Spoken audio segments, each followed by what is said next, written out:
بسم اللہ الرحمن الرحیم۔ السلام علیکم۔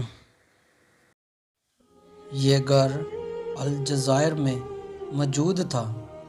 اس گھر کے مالک نے اپنی موت سے پہلے اپنی اولاد کو جمع کیا اور کہا کہ جب میں فوت ہو جاؤں تو اس گھر کو گرا دینا، کیونکہ اس گھر کی بنیادوں میں ایک خزانہ دفن کیا ہوا ہے۔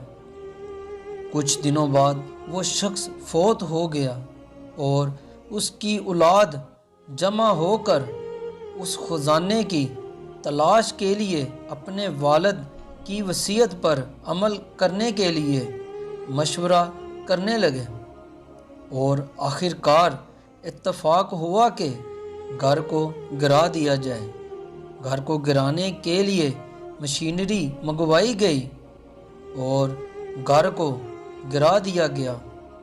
ایک صندوق اس گھر کی بنیادوں سے ملا۔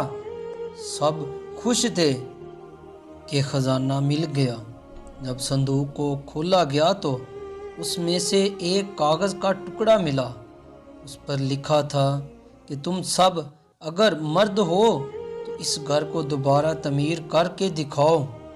والدین اپنی زندگی کی انتھک محنت کر کے گھروں کو تعمیر کرتے ہیں اور اولاد اس جائیداد پر حق بھی جتاتے ہیں اور جھگڑے بھی کرتے ہیں، اور پھر ساری زندگی ایک دوسرے سے جدا رہتے ہیں، اور آخر میں کہتے ہیں ابا جی آپ نے ہمارے لیے کیا کیا ہے۔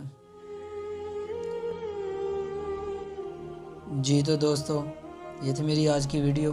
امید کرتا ہوں کہ آپ کو آج کی میری ویڈیو پسند آئی ہوگی۔ اگر پسند آئی ہو تو ویڈیو کو لائک کریں، اور ابھی تک آپ نے میرے چینل کو سبسکرائب نہیں کیا تو چینل کو ضرور سبسکرائب کریں۔ نیکسٹ ویڈیو تک دیجیے گا اجازت۔ اللہ حافظ، اللہ نگہبان۔